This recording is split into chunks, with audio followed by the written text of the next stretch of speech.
बिस्मिल्लाहिर्रहमानिर्रहीम। ओके जी, स्टार्ट करते हैं। सबसे पहले हम ये देखते हैं कि भाई हमने जो कल चीज़ें डिस्कस की या जो प्रीवियस लेक्चर में हमने जो डिस्कस की वो कौन सी हैं। हमने डिस्कस किया कि भाई टेक्नोलॉजी क्या है, यही किया था। आई होप आपको याद होगा टेक्नोलॉजी क्या है। उसके बाद हमने देखा था कि भाई आईसीटी का जो पहला वो है टॉपिक है वो थोड़ा सा हमने देखा था। Introduction to the world of computer, data information को हमने समझा था। और इन छोटी छोटी बेसिक्स ऑफ कंप्यूटर्स, इन चीज़ों को हमने देखा था, कवर किया था। तो आज जो हमारा मेन टॉपिक है वो है आईसीटी। कि आईसीटी क्या है। देखिए, पहले जो कोर्स मैंने आपको शुरू में भी कहा था, जो पहले कोर्स करवाया जाता था वो आईआईटी या आईटी कह लें तो ठीक है। तो आईआईटी इसलिए कहते हैं इसको क्योंकि इंट्रोडक्शन टू इंफॉर्मेशन टेक्नोलॉजी, क्योंकि आईटी इतना वसी सब्जेक्ट है कि मतलब क्या ही बात है। तो इसी वजह से इसका पूरा डिग्री कोर्स प्रोग्राम होता है 4 ईयर का, 4 साल का। उसके बाद आप इसमें तो मतलब स्पेशलाइजेशन भी कर सकते हैं। तो इसीलिए इस डीआईटी में इसका कोर्स का नाम रखा गया था IIT, means introduction to information technology. अब 2 महीने में तो आप सारा कवर नहीं कर सकते, हाँ, बट बेसिक्स उनके ज़रूर कवर कर सकते हैं। तो उसके बाद इस कोर्स को रिवाइज किया गया आईसीटी। तो आईसीटी जो है एक्सटेंडेड वर्जन है किसका, आईआईटी का एक्सटेंडेड वर्जन है हमारे पास। तो वो भी सिमिलर टू आईटी ही है। आईसीटी जो है वो सिमिलर टू मतलब काफ़ी सारी सिमिलरिटीज मिलती हैं। अगर सब्जेक्ट वाइज देखा जाए तो कुछ टॉपिक ऐसे हैं या काफ़ी सारे टॉपिक ऐसे हैं जो आईटी में भी पढ़ाए जाते थे और आईसीटी में भी पढ़ाए जाते थे, जैसे नंबर सिस्टम्स, जैसे जनरेशंस, डेटे, जैसे डेटा स्टोरेज, ठीक है। ऐसे तरीके से मतलब काफ़ी कॉमन चीज़ें हैं, हिस्ट्री है जैसे, तो वो आईटी में भी पढ़ाई जाती थी और आईसीटी में भी। बट मेनली जो ज़्यादा चीज़ें फोकस होंगी आईसीटी में, जो आईटी में कम है, वो है भाई टेली कम्युनिकेशन या नेटवर्किंग के हवाले से या कम्युनिकेशन के हवाले से। जो डिफरेंट टॉपिक्स होंगे या जो नए टॉपिक होंगे वो यहाँ पर ज़्यादातर डिस्कस किए जाएंगे। अब यहाँ पर आप थोड़ी सी डिफिनेशन यहाँ पर देख पा रहे हैं कि ICT refers to technologies that provides access to information technology, information through telecommunications. भाई आईसीटी ऐसी टेक्नोलॉजी के लिए रिफर्स करती है जो हमें क्या प्रोवाइड करे, एक्सेस प्रोवाइड करे या information through through telecommunication. अच्छा, it is similar to IT जैसे मैंने कहा था, बट फोकस इज या मेन फोकस कहा जाए कि primarily on communication technology. But इसका जो ज़्यादातर फोकस है ना वो किस पर है भाई, वो है कम्युनिकेशन टेक्नोलॉजी पर। अब कम्युनिकेशन टेक्नोलॉजी क्या है, हमने पहले भी डिस्कस किया था। भाई ऐसी टेक्नोलॉजी जो हमें किस काम में काम आए भाई, जो क्या करे, आप आई होप सो आपको याद होगा भाई, जो कम्युनिकेशन करने में काम आए। तो इस तरह की टेक्नोलॉजी, जैसे कि आपके पास मोबाइल फ़ोन है, ये कौन सी टेक्नोलॉजी है, इसको कम्युनिकेशन टेक्नोलॉजी एक तरह से कह सकते हैं। वो ऐसे कि हम इसके ज़रिए डेटा को ट्रांसफ़र कर पाते हैं, मतलब एट द डिस्टेंस, एक एक अच्छे खासे डिस्टेंस पर हम डेटा को ट्रांसफ़र करते हैं, हम बातचीत कर सकते हैं। तो यहाँ पर कुछ एग्जांपल्स आ रही हैं, जैसे कि इंटरनेट, इंटरनेशनल नेटवर्क, जैसे कि wireless network, cell phones and other communications, means जो भी कम्युनिकेशन डिवाइस, जो भी ऐसी डिवाइस जिसमें हम बात कर सकें एक एक डिस्टेंस पर या थोड़े डिस्टेंस पर भी, कोई भी डिवाइस हो वो कम्युनिकेशन डिवाइस कहलाएगी। सो ये आपको एक पिक्चर नज़र आ रही है जहाँ पर क्या हो रहा है, कम्युनिकेशन हो रही है, एक तरह से कम्युनिकेशन ही हो रहा है। आजकल तो बिजनेस भी ऐसे हो रहा है, आप फ्रीलांसिंग देख लें, ठीक है। उसके अलावा डिजिटल मार्केटिंग है, तकरीबन सारा काम जो हमारा मैनुअल पहले होता था, अब किस पे शिफ्ट किया गया है, सारा का सारा ऑनलाइन शिफ्ट हो गया है। तो ये एक उसी का एक पिक्चर है, डायग्राम दिया गया है पिक्चर की शेप में, कि ये आजकल हो क्या रहा है। तो आजकल भी बिजनेस ऐसे होता है। अब आते हैं आईटी पर। ये वैसे तो बहुत बड़ी डिफिनेशन आपको लग रही है, बट हम इसको बिल्कुल सिंपल तरीके से समझेंगे और आपको इंशाल्लाह समझ आ जाएगा। भाई आईटी का जो मेन फोकस है ना, आईटी का, या मतलब कहा जाए तो वो सब चीज़ों पे है तकरीबन। मतलब अगर आप यहाँ देखेंगे, IT is a study of design, development, implementation and management of computer based information systems, particular software application and computer hardware. देखिए काफ़ी सारी चीज़ें इसमें आ गई, डिज़ाइनिंग भी आ गई, डेवलपमेंट भी आ गई। अब डिज़ाइनिंग एक अलग फेस है कंप्यूटर की दुनिया में ना, डिज़ाइनिंग एक अलग फेस है, डेवलपमेंट एक अलग फेस है फिर, ठीक है। अगर किसी कंप्यूटर प्रोग्रामर की बात करें तो सिर्फ एक कंप्यूटर प्रोग्रामर सॉफ्टवेयर नहीं बनाता, उसकी पूरी टीम होती है। अब कुछ टीम में ऐसे बंदे होते हैं जो डिजाइनिंग करते हैं, कुछ जो है पेपर वर्क करते हैं, एनालिसिस करते हैं, ठीक है, कुछ इम्प्लीमेंटेशन करते हैं, कुछ प्रोग्रामिंग करते हैं, कुछ टेस्टिंग करते हैं, तो काफ़ी सारे इसके फेसेस हैं।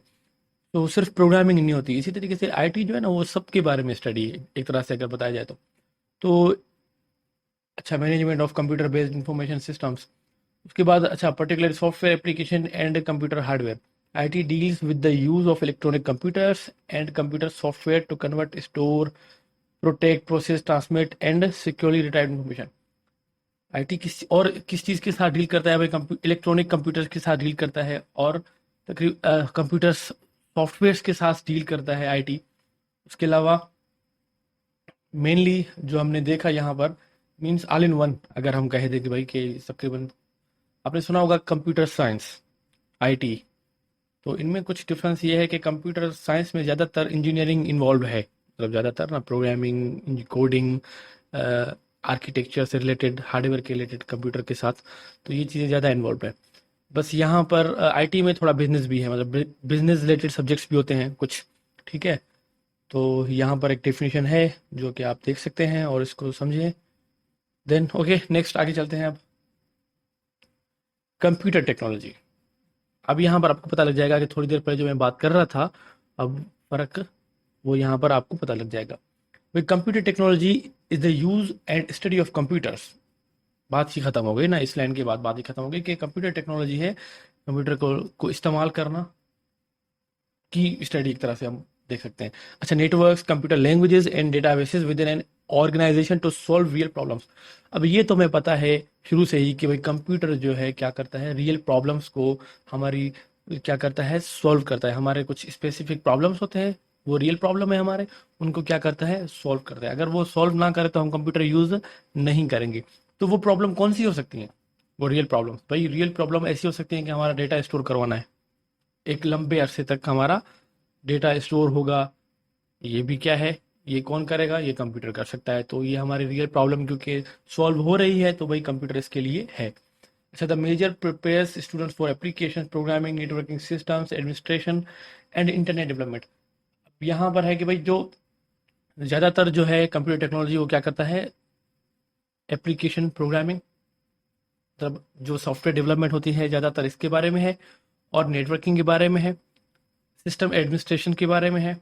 ठीक है, देखिए ज़्यादातर जो सिस्टम एडमिनिस्ट्रेशन ज़्यादा हो रहा है, हर जगह पर तो आप प्रोग्रामिंग नहीं करेंगे ना। एक सॉफ्टवेयर बन गया, अब उसको आप उसको एक एडमिन चाहिए, ठीक है, जो उसको क्या करे, यूज़ कर सके। तो एक कंपनी में भी जा सकता है, लाइक बिजनेस में कंप्यूटर जा सकता है आपको।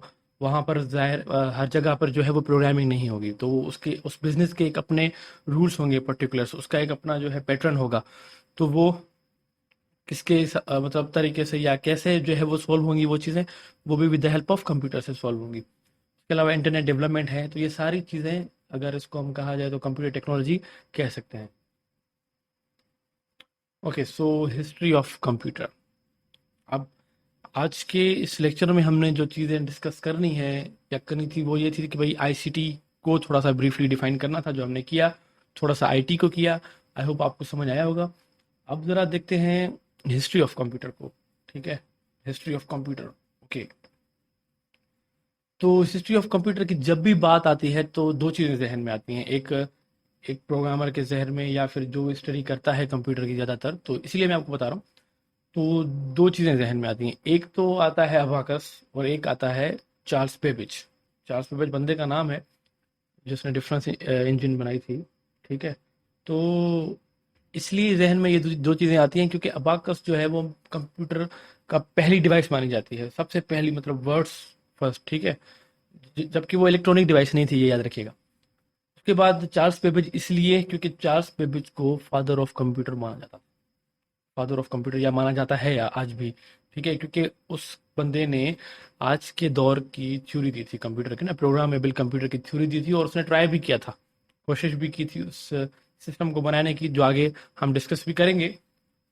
तो अबाकस जो है एक सिंपल काउंटिंग एड थी, काउंटिंग मशीन भी कह दें, ठीक है। तो वो क्या था, सिंपल, जो कि क्या कर सकता था, एडिशन परफॉर्म कर सकता था ज़्यादातर। ओके, जो कि आप हिस्ट्री थोड़ा सा पढ़ लें। May have been invented in Babylonia, जो कि अब इराक है, ठीक है, in the 4th century. Before Christ, 4th century में ये डिवाइस बनी गई। काफ़ी ज़्यादा बुक्स में अलग अलग डेफिनेशंस हैं, जापानीज़ के लिए अलग है, चाइनीज़ डेफिनेशन अलग है, तो ये अलग डेफिनेशन है। बहरहाल हमने जो फोकस करना है वो अबाकस पे करना है कि वो क्या था। ठीक है, तो this device allows users to make computations using a system of sliding beats arranged on a rack। अब ये डिवाइस क्या करती थी, देखें, ये जो रैक है एक, ठीक है, इस पर छोटी छोटी ब्रिक्स हैं, तो इसके ज़रिए से क्या होता था कि जो आपको छोटी एक डिवाइस नमूने एक चीज़ नज़र आ रही है पन्नी उसमें, तो ये है अबाकस। ठीक है, जो आई थिंक आजकल प्राइमरी स्कूल्स में होती है ज़्यादातर, हम प्राइमरी स्कूल में प्रैक्टिस के लिए यूज़ करवाई जाती है बच्चों को काउंटिंग के लिए। तो ये जो है उस दौर की एक मोतबर मशीन थी, मोतबर डिवाइस थी कहा जाए तो, ठीक है, उस टाइम की, जो आजकल हम बच्चों के लिए यूज़ करते हैं कि उनको उनके काउंटिंग मेथड्स थोड़े अच्छे हो जाएं। तो इस पर क्या होता था भाई, इस पर ये होता था कि स्लाइडिंग को मूव करने से, ये बीट्स को मूव करने पर, बीट्स को या अरेंज करने पर हम क्या करते थे, काउंटिंग परफॉर्म करते थे। तो हमारा जो काउंटिंग एडिंग थी, एडिशन थी, वो परफॉर्म होती थी।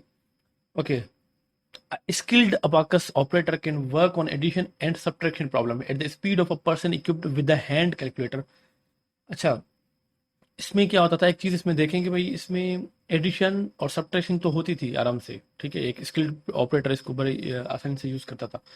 बट इसमें कुछ चीज़ें ऐसी थी, जैसे मल्टीप्लिकेशन एंड डिविजन्स, वो थोड़ी स्लो थी, कि स्पेशली ये इस चीज़ों के लिए नहीं बना था तब। तो अब काउंटिंग क्योंकि शुरू हो रही थी मैथमेटिक्स आई थिंक, तो शायद इसीलिए जो है सिर्फ एडिशन और सब्ट्रैक्शन कोई उनका पर्टिकुलर काम था, फिलहाल मेरे जहन में नहीं आ रहा, क्योंकि कोई ना कोई, देखें, कोई भी चीज़ बिना रीज़न के नहीं बनी, ठीक है, तो कोई रीज़न था, जो कोई चीज़ें वो ऐड करते थे, तो मतलब ज़्यादातर वो एडिशन या सब्ट्रैक्शन करते थे। तो इसी वजह से ये मेन पर्पस के लिए, कौन सी पर्पस के लिए बनाया गया था अबाकस, सब्ट्रैक्शन एंड एडिशन के लिए।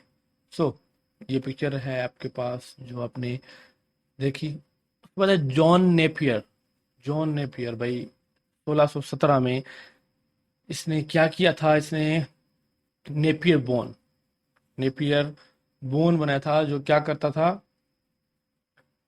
That allows multiplication to be performed by addition, जो कि क्या करता था, मल्टीप्लिकेशन परफॉर्म करता था। ठीक है, क्या कैसी टेक्नोलॉजी बनाया। अच्छा, अब दोबारा मैं आपको बता दूं, टेक्नोलॉजी हमने शुरू में भी पढ़ा था, वो इसलिए पढ़ा था कि हमने खुद टेक्नोलॉजी को समझना था।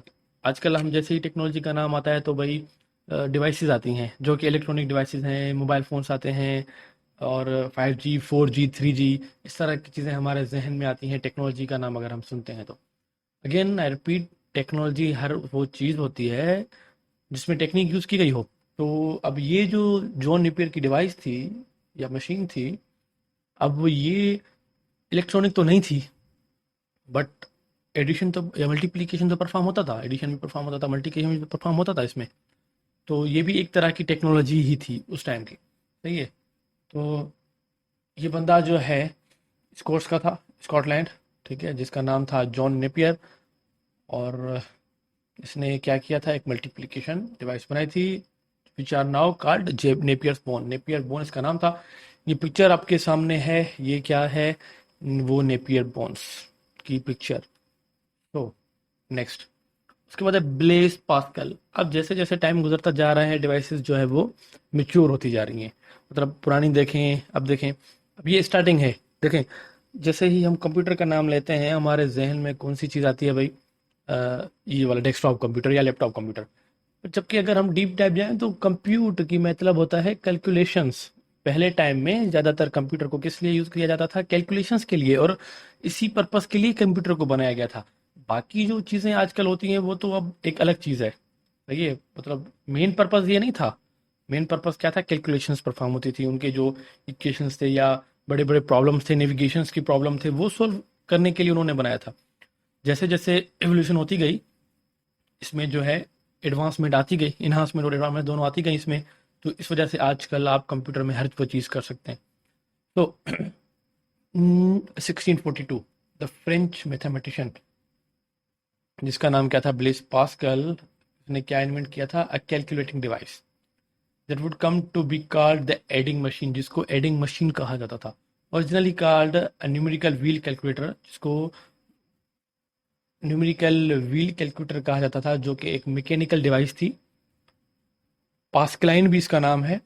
इसके देखें 3-4 नाम है, एडिंग मशीन हो गया, न्यूमेरिकल व्हील कैलकुलेटर और Pascaline. Pascal's invention utilized a train of 8 movable dials or cogs to add sums of up to 8 figures long। अब इसमें क्या होता था, 8 फिगर्स तक आप क्या कर सकते थे। 8 फिगर्स मीन्स 1 2 3, यहाँ से लेकर 8 तक, 8 कोई भी नंबर्स को आप क्या कर सकते थे, ऐड कर सकते थे। वो मूवेबल डिवाइसेस थी। वो जैसे कि पुराने ब्रीफ केस में होता है, हम लॉक करते हैं, मूवेबल, इस तरह से वो मूवेबल जो है कॉग्स थे। तो इसमें हम क्या परफॉर्म कर सकते थे, ऐड परफॉर्म कर सकते थे। Pascal's mechanical adding machine automated the process of calculation. Okay, अब ये जो पास्कल की मशीन थी वो क्या करती थी, अगेन हमने इसके बारे में पहले भी पढ़ा, तकरीबन सारी कैलकुलेशंस परफॉर्म करती थी। सब्ट्रैक्शन भी होता था उसमें, उसके अलावा मल्टीप्लिकेशन भी और एडिंग भी, डिवीजन। ये पिक्चर आपको नज़र आ रही है, 2 पिक्चर्स मैंने रखी हैं, देखें यहाँ पर। एक पास्क लाइन जो छोटी वाली पास्क लाइन है, और एक जो है वो बड़ी उससे, जिसमें 8 कॉग्स हैं, ठीक है, नीचे वाली में 6 हैं, देख लें आप यहाँ पर। तो ये व्हीलिंग जो मूवेबल कॉग्स हैं इसमें, वो भी आपको नज़र आ रहे हैं। ये था पास्क लाइन। अब ज़रा आते हैं हमारे मेन टॉपिक पे। मेन टॉपिक भाई इस वजह से क्योंकि क्योंकि हम आईसीटी पढ़ रहे हैं, तो हमने एडवांस चीज़ों को ज़्यादातर डिस्कस करना है। तो उसकी शुरुआत होती है चार्ल्स बेबेज पे, मीन्स चार्ल्स बेबेज से शुरुआत होती है ना। तो अब आपको ज़्यादा फोकस करना पड़ेगा। आई होप आपको पिछली जो चीज़ें हमने डिस्कस की, लाइक जॉन नेपियर के बारे में थोड़ा बहुत डिस्कस किया, इतना ब्रीफली हमने हिस्ट्री को डिस्कस नहीं किया, बट थोड़ा बहुत हमें पता लग गया कि कंप्यूटर की जो है वो शुरुआत कहाँ से हुई थी। तो आई होप आपको वो बातें समझ आई होंगी। हमने जॉन नेपियर को देखा, और अबाकस को समझा, पास्क लाइन की डिवाइस को देखा, आईसीटी को देखा आज। तो हमारी नेक्स्ट क्लास में हम चार्ल्स बेबेज के बारे में थोड़ा बहुत डिस्कस करेंगे, थोड़ा डीप डिस्कस करेंगे इनकी मशीन्स के बारे में। तो आज के लिए इतना काफ़ी। अल्लाह हाफिज़।